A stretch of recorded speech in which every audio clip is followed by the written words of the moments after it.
Morning students. तो vector का next part लेकर के हम आज वीडियो बना रहे हैं और आज का टॉपिक्स है वेक्टर प्रोडक्ट। ठीक है, वेक्टर प्रोडक्ट से हमारा क्या मतलब है? नॉर्मली हम लोग कह सकते हैं मल्टीप्लिकेशन, लेकिन लार्ज सेंस में कुछ और भी होता है। खैर, प्रोडक्ट दो तरीके का होता है। सबसे पहली बात, प्रोडक्ट हमारा दो तरीके का होता है। एक होता है डॉट प्रोडक्ट, डॉट प्रोडक्ट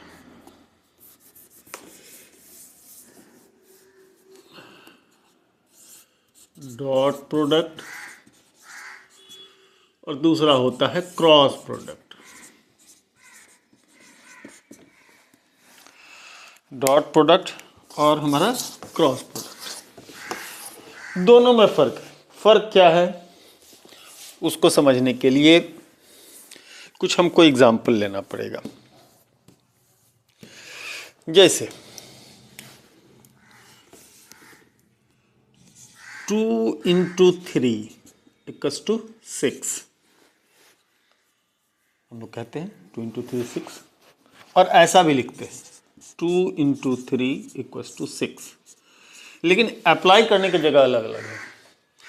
अगर सिंपल मल्टीप्लिकेशन की बात करते हैं, जब हम लोग टेबल वगैरह पढ़ रहे होते हैं, उस समय 2 into 3 6 ये सही है।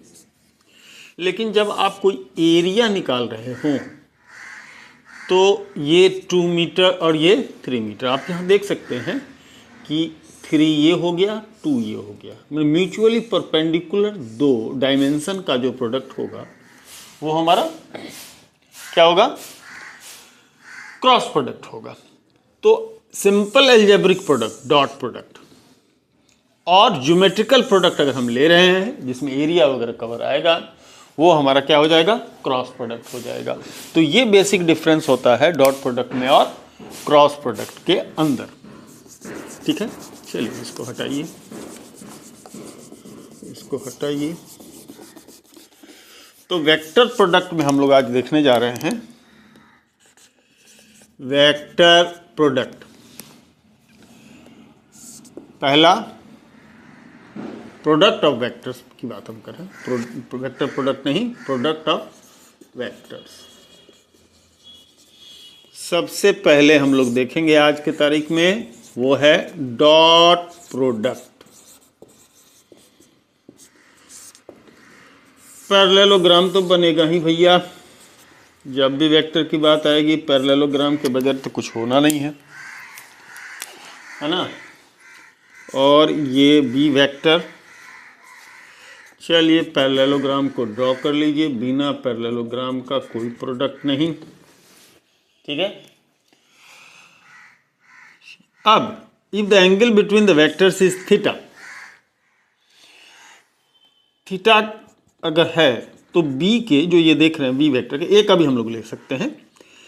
दो स्केलर कंपोनेंट होंगे, एक जो ए के डायरेक्शन में होगा वो ये कॉस थीटा, जो बी के जो नॉर्मल टू ए होगा, एक ए के डायरेक्शन में ए कॉस थीटा, एक नॉर्मल टू ए। दो कंपोनेंट, एक अलोंग द डायरेक्शन ऑफ ए और एक परपेंडिकुलर टू ए। तो ये हमारा बी साइन थीटा। ए का बी के ऐसे दो कंपोनेंट है, अगर हम इससे मल्टीप्लिकेशन करते हैं तो ये हमारा डॉट प्रोडक्ट कहलाएगा। अगर वही इसके नॉर्मल कंपोनेंट से मल्टीप्लाई करते हैं तो ये क्रॉस प्रोडक्ट हो जाएगा। लेकिन आज चूंकि हम लोग देखने जा रहे हैं किसको? डॉट प्रोडक्ट को, इसलिए हम लोग क्या करेंगे?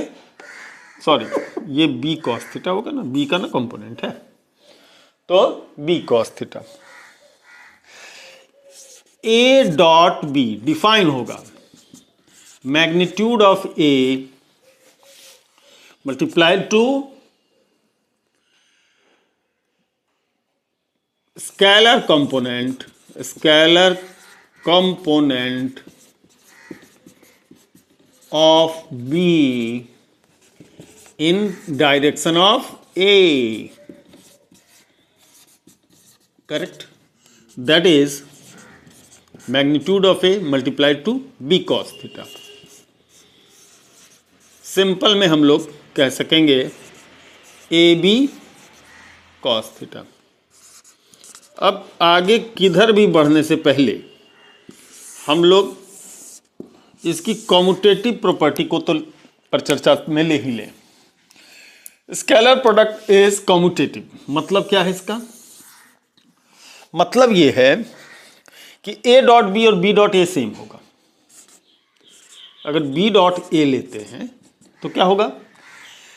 बी डॉट ए लेते हैं तो ए के कंपोनेंट लेंगे, एक जो इसके डायरेक्शन में होगा, ऐसा कुछ भी, ऐसा परपेंडिकुलर ड्रॉ करेंगे, ये ए कॉस थीटा होगा और ये बी हमारा साइन थीटा होगा। तो लिखेंगे तो वही ना, बी ए कॉस थीटा या A B cos theta, simple algebraic product commutative होता है। तो B dot A B cos theta होगा। इसका मतलब कि बी डॉट ए और ए डॉट बी सेम होगा, करेक्ट? तो B dot A and A dot B commutative है, मतलब आप इसके ऑर्डर को चेंज कर सकते हैं। बी में को मल्टीप्लाई किया जाए या ए में बी को का मल्टीप्लाई स्केलर प्रोडक्ट लिया जाए, वो सेम होगा। हाँ, एक चीज मैं बता दूं, ये डॉट प्रोडक्ट को हम लोग स्केलर प्रोडक्ट भी कहते हैं, क्योंकि इससे जो क्वांटिटी मिलेगा वो स्केलर क्वांटिटी होगा। इसकी एप्लीकेशन के थोड़ी सी फटाफट हम चर्चा कर लें, उसके बाद डिटेल में जाएंगे। Let suppose F is the force acting in this direction and this is direction of displacement and angle between them is theta, then work done जो लेते हैं F डॉट डी लेते हैं, जो कि एफ डी कॉस थीटा होगा। ये हमारा फिजिक्स में अप्लाई होता है, क्योंकि जो हम कंपोनेंट इस्तेमाल करेंगे फोर्स डिस्प्लेसमेंट के डायरेक्शन में, कौन सा फोर्स काम कर रहा है भैया? तो एफ कॉस थीटा काम कर रहा है। एफ कॉस थीटा के कारण ही डी डायरेक्शन में डिस्प्लेसमेंट हो रहा है, इसलिए वर्क डन हमारा F cos theta into D होता है, इसलिए एफ डी हम लोग कॉस थीटा लेते हैं। ये इसका प्रैक्टिकल एप्लीकेशन की बात है। अगर यही फोर्स हमारा अगर जो 90 डिग्री पर काम कर रहा होता है, इससे फोर्स अगर 90 डिग्री पर इस डायरेक्शन में, डी के डायरेक्शन में, इसका F cos 90 degree, cos 90 zero, component zero, no component is acting in the direction of D, that's why work done zero होगा। सर्कुलर मोशन में, सर्कुलर मोशन की बात करते हैं, सर्कुलर मोशन में क्या होता है? सेंट्रीपिटल फोर्स हमारा नीचे की तरफ लग रहा होता है, डिस्प्लेसमेंट हमारा अलोंग द टेंजेंट होता है। ऐसे सिचुएशन में work done by the centripetal force, centripetal force यहाँ वर्क डन क्या रहता है? जीरो रहता है, ठीक है? चलिए, तो अब बात प्रैक्टिकली कहाँ अप्लाई होता है उसको हमने चर्चा कर दिया, और कई जगह भी अप्लाई होगा, वो तो बाद में हम लोग डिटेल में जब जाएंगे फिजिक्स के अंदर तब हम लोग देखेंगे। अब जरा सा हम लोग इसको समझे। क्या समझे? समझने की बात ये होगी कि ए डॉट बी, जिसे हम लोगों ने ए बी कॉस थीटा लिया है, इसका हम लोग क्या क्या इस्तेमाल कर सकते हैं। केस वन ये होगा कि अगर थीटा 0 डिग्री है तो ऐसे सिचुएशन में कॉस थीटा कॉस 0 की वैल्यू हो जाएगी 1, तो ए डॉट डी की बी की वैल्यू सिंपली मॉड ए इंटू मॉड बी रह जाएगा, या ए बी रह जाएगा अगर डायरेक्शन सेम है तो। दूसरा, अगर थीटा हमारा 90 डिग्री है, थीटा हमारा 90 डिग्री है, तो ए डॉट बी, चूंकि कॉस थीटा कॉस 90 जीरो हो जाएगा, अभी इस केस की तरह कॉस थीटा कॉस 90 जीरो हो जाएगा, तो ए डॉट बी जीरो होगा। So dot product of mutually perpendicular vector is zero. ध्यान रहे, dot product of mutually perpendicular vector is zero. चलिए, ये बात हो गई। तीसरी बात करते हैं, अगर मैग्नीट्यूड में दोनों वेक्टर ए और बी क्या हो? सेम हो, तो ऐसे सिचुएशन में A dot B mod A mod B cos theta लेते हैं, तो मॉड ए या मॉड बी मैग्नीट्यूड सेम होगा, तो इनका या तो मॉड ए का स्क्वायर या मॉड बी का स्क्वायर हम लोग क्या कर सकते हैं? लिख सकते हैं। सिंपली ए का स्क्वायर भी लिख सकते हैं। हम जस्टिफाई कर रहे हैं कि मॉड वेक्टर को क्यों हटाते हैं। अब अगर थीटा भी जीरो हो और magnitude of A magnitude of B 0 हो, सेम वेक्टर का सेम वेक्टर से मतलब ए डॉट ए अगर हम लेते हैं तो मॉड ए कॉस 0, तो mod A cos 0 1, it is a square. तो ए डॉट ए अगर हम ए स्क्वायर लिखें, वेक्टर ए का स्क्वायर लिखें तो सिंपली ये ए स्क्वायर हो जाएगा। कहने का मतलब ये हो गया कि square of any vector is a scalar quantity. अगर किसी वेक्टर का स्क्वायर आप करते हैं तो वो क्या हो जाएगा, स्केलर क्वांटिटी हो जाएगी। ये बात हम जाने। एक चीज और हम लोग यहाँ पर फटाक से देख लेते हैं, वो क्या, चौथी बात, A dot B is A B cos theta. तो कॉस थीटा की वैल्यू अगर निकालने के लिए चलें तो A dot B upon mod A mod B. अगर आपको याद होगा यूनिट वेक्टर, तो vector divided its magnitude is unit vector. तो vector divided its magnitude is unit vector. तो cos theta A cap, B divided mod B B cap. So cos theta is A cap dot B cap. A cap dot B cap जो होगा वो हमारा cos theta को represent करेगा, अगर theta is the angle between them.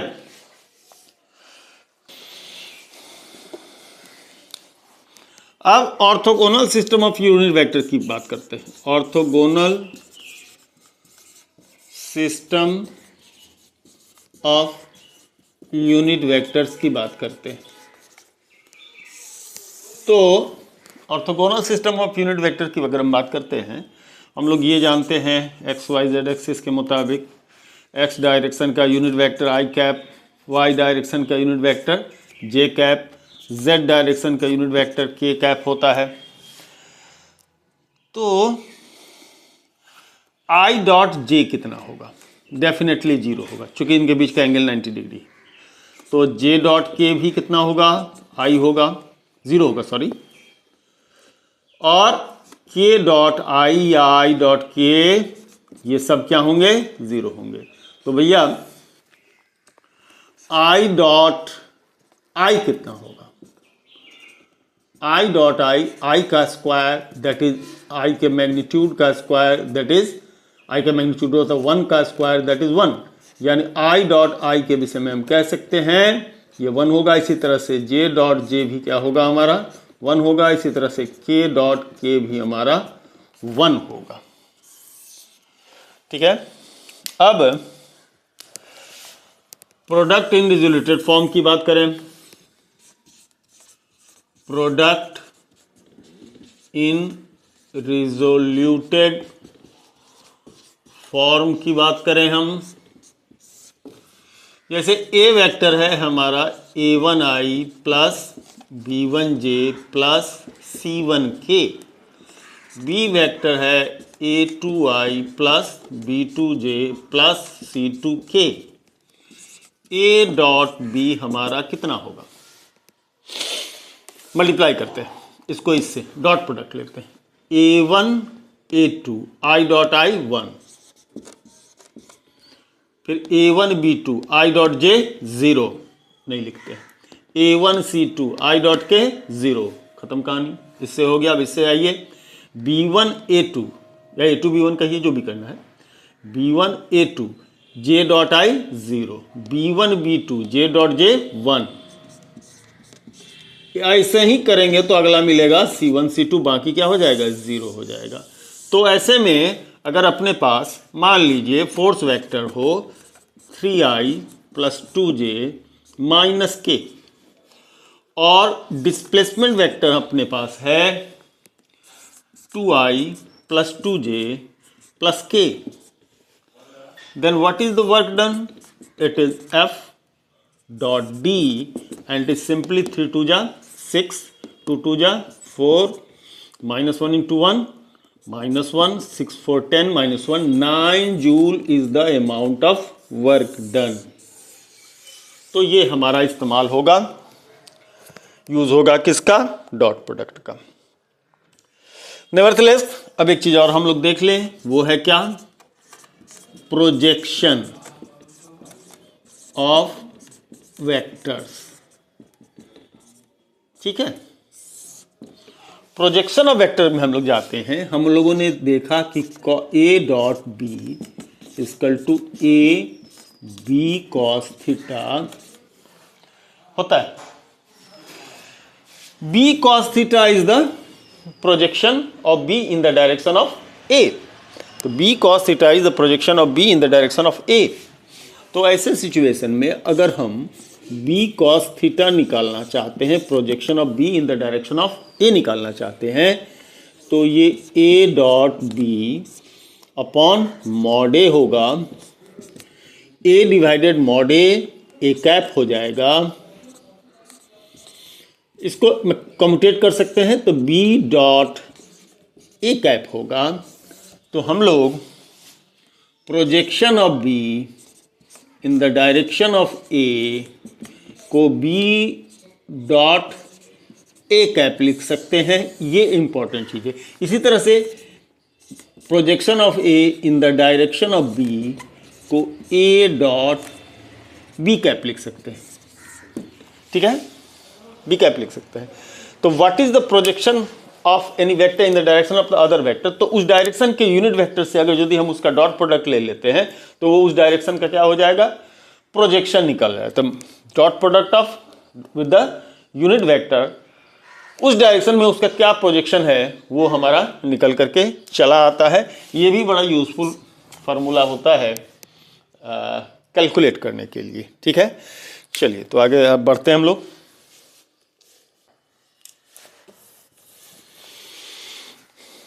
अब हम लोग चर्चा कर लेते हैं जरा सा क्रॉस प्रोडक्ट की। क्रॉस प्रोडक्ट अभी हम थोड़ा तो पहले ही बता रहे थे कि क्रॉस प्रोडक्ट जो है हमारा ज्योमेट्रिकल प्रोडक्ट है। ज्योमेट्रिकल प्रोडक्ट है तो उसका एक ज्योमेट्रिकल मीनिंग भी आएगा, वो भी हम लोग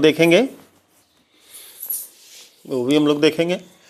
और जब ये सारी कहानी हो जाएगी तब हम लोग आगे की तरफ की कहानी को बढ़ेंगे। चलिए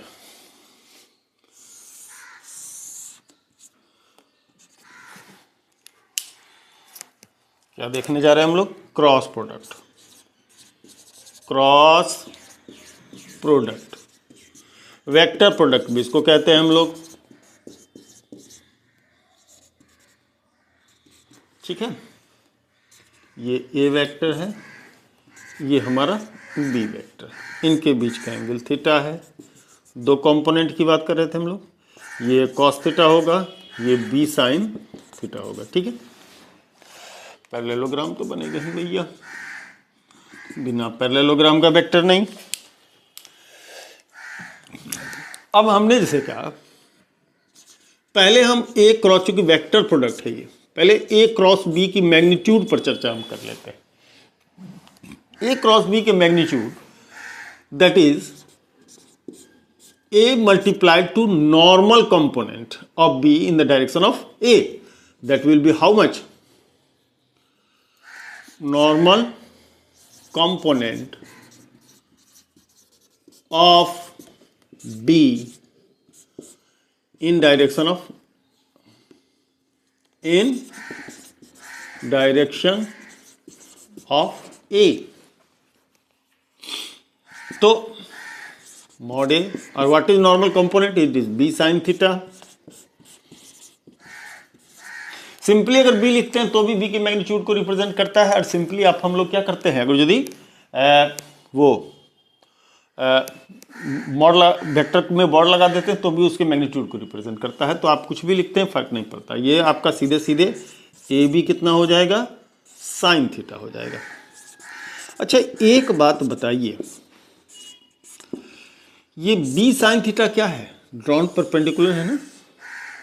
जरा एरिया ऑफ पैरेललोग्राम पर फोकस कीजिए, तो area of parallelogram base into altitude, base into altitude.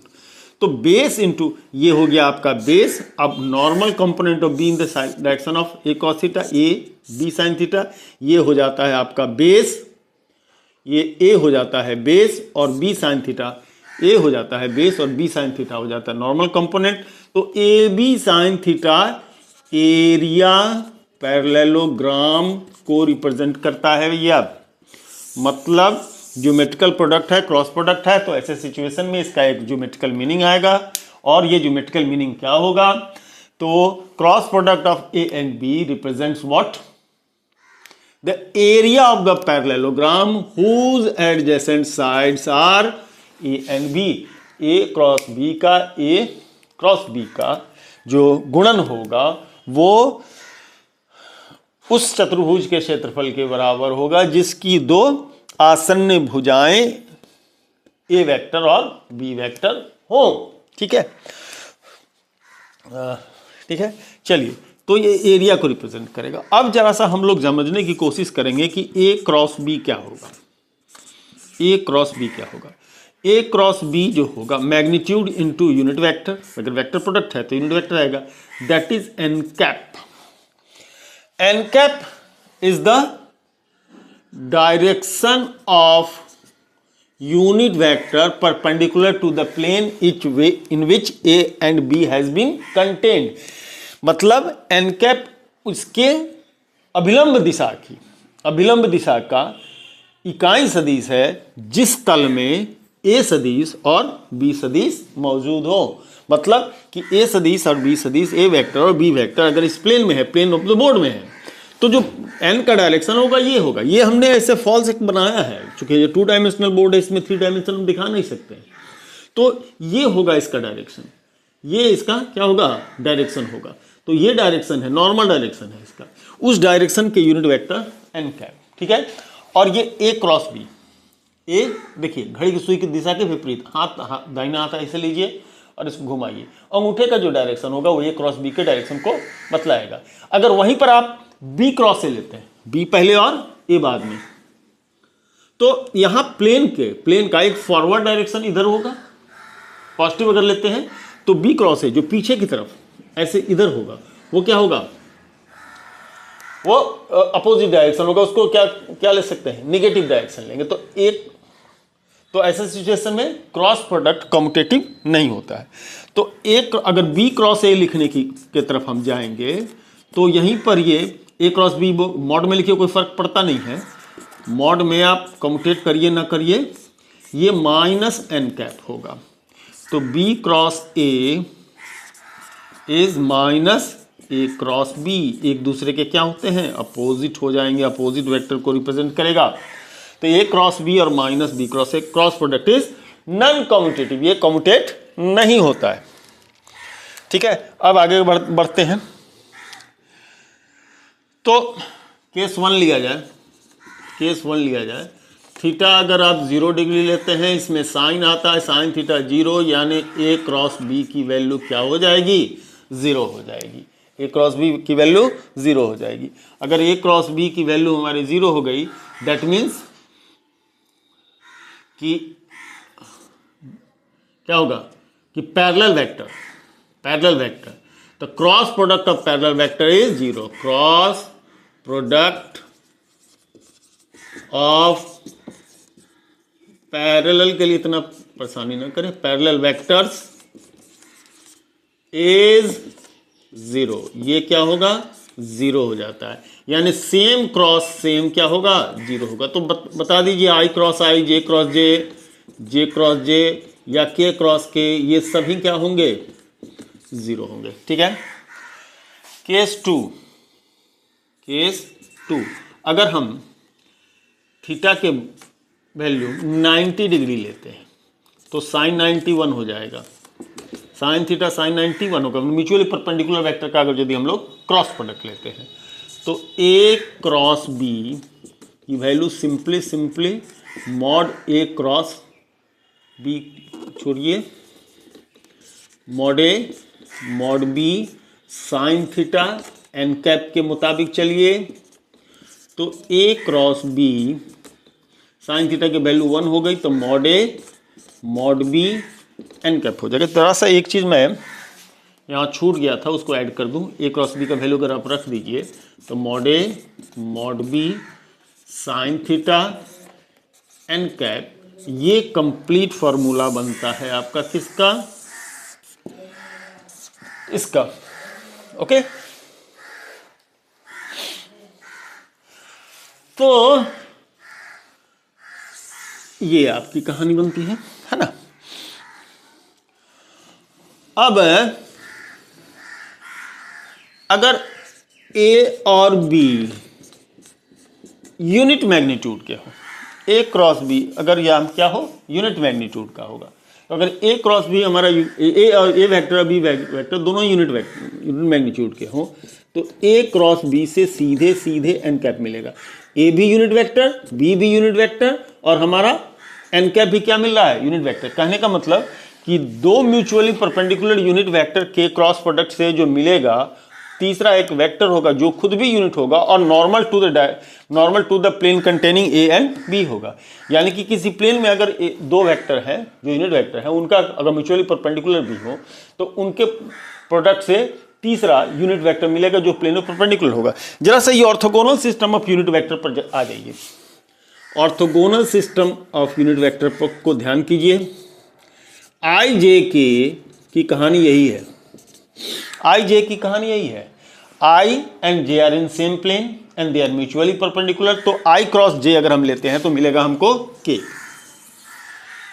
I cross जे लेंगे तो मिलेगा हमको के। आई क्रॉस जे से के ऊपर की तरफ, जे क्रॉस के अगर हम लेंगे, जे क्रॉस के लेंगे तो आई मिलेगा, और के क्रॉस आई लेंगे, के क्रॉस आई लेंगे तो हमको क्या मिलेगा, जे मिलेगा। ठीक है, नॉन कम्यूटेटिव होता है तो जे क्रॉस आई से माइनस के क्रॉस जे से माइनस आई, और आई क्रॉस के से माइनस जे मिलेगा। ठीक है, ओके। इसको ऐसे याद रखिएगा, एक सर्कल बना लीजिए, आई वेक्टर यहाँ बना लीजिए, जे वेक्टर यहाँ बना लीजिए, के वेक्टर यहाँ बनाइए, एंटी क्लॉकवाइज डायरेक्शन में, आई जे तो के, जे के तो आई, के आई तो जे। जैसे उल्टा घूमेंगे क्लॉकवाइज जाएंगे तो आई के से माइनस जे, के जे से माइनस आई, जे आई से माइनस के। इस फिगर को अगर आप याद रखेंगे तो आप सही सटीक ये बता सकते हैं किसके किसके क्रॉस प्रोडक्ट से क्या मिलने वाला है। ठीक है, अब जरा सा हम बात कर लेते हैं unit vector of normal direction. Unit vector of normal direction.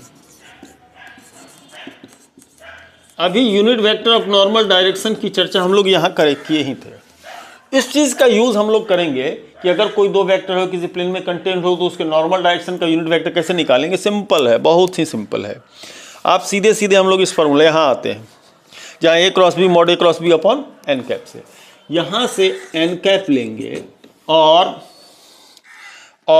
N cap की value A cross B divided mod of A cross B से ये यूनिट वेक्टर आसानी से निकलता है। तो इसका हम लोग क्या करते हैं, इस्तेमाल करते हैं। ठीक है, अब रिजोल्यूटेड फॉर्म में ए क्रॉस बी कैसे लिखा जाएगा। अगर मान लीजिए वेक्टर ए है a1i plus b1j plus c1k, और बी वेक्टर है a2i plus b2j plus c2k, तो a क्रॉस b की वैल्यू डेटर्मिनेंट से मिलेगा, और डेटर्मिनेंट निकालने का तरीका a1 b1 c1 को पहले लाइन में, a2 b2 c2 को दूसरे लाइन में डालिए, इससे ये निकलता है। ठीक है, अब नेक्स्ट वीडियो में इस प्रोडक्ट, क्रॉस प्रोडक्ट और डॉट प्रोडक्ट के क्या क्या एप्लीकेशन होंगे उस पर हम लोग चर्चा करेंगे, क्योंकि ये वीडियो काफ़ी लंबा हो जाएगा अगर हम इसके एप्लीकेशन पर आते हैं। ये जो क्रॉस प्रोडक्ट का डिटरमिनेंट हम छोड़े यहीं से हम स्टार्ट भी करेंगे, इसको कैसे सॉल्व करते हैं ये भी हम सिखा देंगे। ठीक है ना, तो आज के लिए धन्यवाद।